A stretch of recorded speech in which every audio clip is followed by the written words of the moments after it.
Sir ఇప్పుడు 'ఇంద్ర' సినిమాకి వచ్చినట్టయితే 'ఇంద్ర' సినిమాలో ఆయన గెటప్స్ కానీ, ఆయన వేరియేషన్ కానీ చిరంజీవి గారిది అప్పటిదాకా ఎక్స్‌పెక్టేషన్ ఒకలా ఉండేది జనాలది. 'Indra' cinema is complete different. Faction కోణంలో చిరంజీవి గారిని ఇలా చూడొచ్చు. అవును.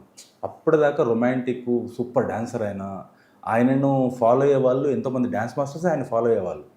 ఒక ట్రెండ్‌ను డిఫరెంట్ కోణంలో సృష్టించగలిగారు అప్పుడు. అవును. ఇటు ఫ్యాక్షను, ఇటు రొమాంటిక్కు, ఇద్దరు హీరోయిన్స్. అవునండి. అవి అంతే. చిరంజీవి గారు ఏది తలుచుకుంటే అది అవుతుందండి.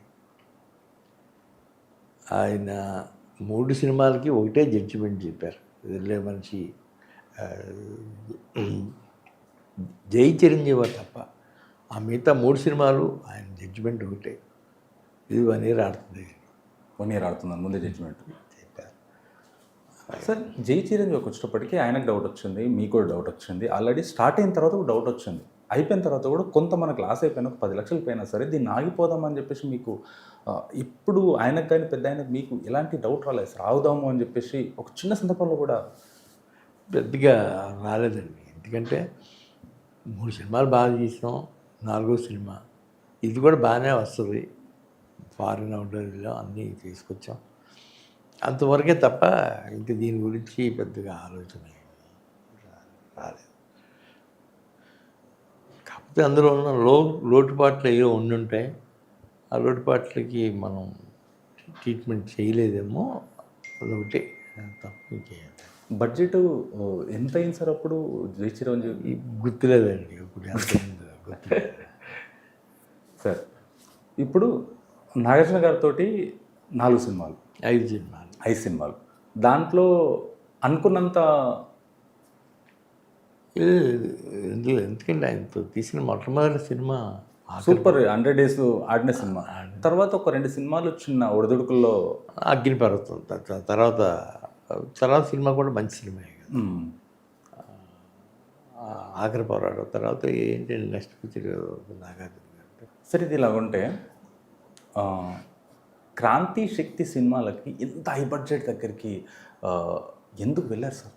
క్రాంతి, శక్తికి హై బడ్జెట్ అయిందండి. క్రాంతి 4 సినిమాలు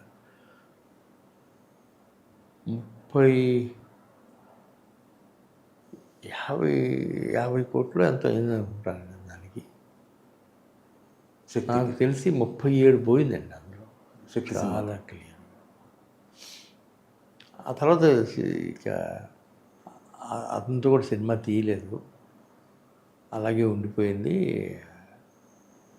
నేను వేరే ట్రాక్లోకి వచ్చారు. సార్, ఇప్పుడు మీకు అప్పటి నుంచి పెద్ద ఆయన ఎన్టీ రామారావు గారి నుంచి ఇప్పటిదాకా మీకు అనుభవాలు ఉన్నప్పుడు ఆ సినిమా, ఎందుకంటే ఇప్పుడు కొత్త వాళ్ళు కూడా కొంతమంది అడుగుమంటారు సార్, ఎందుకంటే మంచి చెడు అనేది పెద్దవాళ్ళతో నేర్చుకునేది మనం ఉంటుంది. ఇప్పుడు మీలాంటి వాళ్ళు మంచి చేసిన స్టెప్పులు ఏంటి, దాంట్లో తెలిసి తెలియక కొన్ని సందర్భాలు ఇది పోతుంది అని మీకు డౌట్ వచ్చినప్పుడు కూడా దాంట్లో సరే అని చెప్పేసి వదిలిపెడుతుంటారు.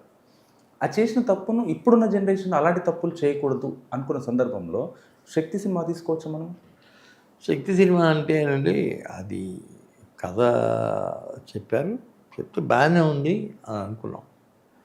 దాన్ని మరి ఎక్కడ డైరెక్షన్లో తప్పు ఉందో, లేకపోతే ఆర్టిస్టులో తప్పు ఉందో, కొన్ని తప్పులు జరిగిపోయి ఉంటాయి సార్.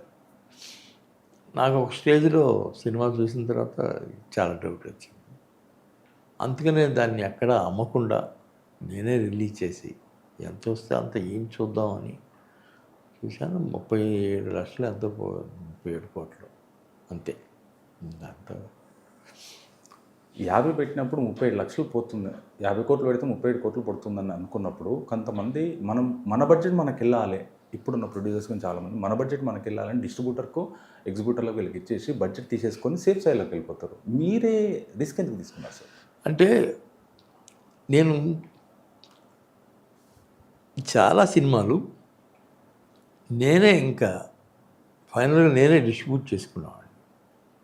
ఎవరికైనా లాస్ వద్దు, ప్రాఫిట్ ఏమైనా వస్తే 10%, 12%, 15% ఇవ్వాలి అనుకునేవాడిని, ఇచ్చేవాడిని. అందుకు తప్ప ఈ ఈ సినిమా కూడా దాని ఫలితం అనుభవించాను అంతే.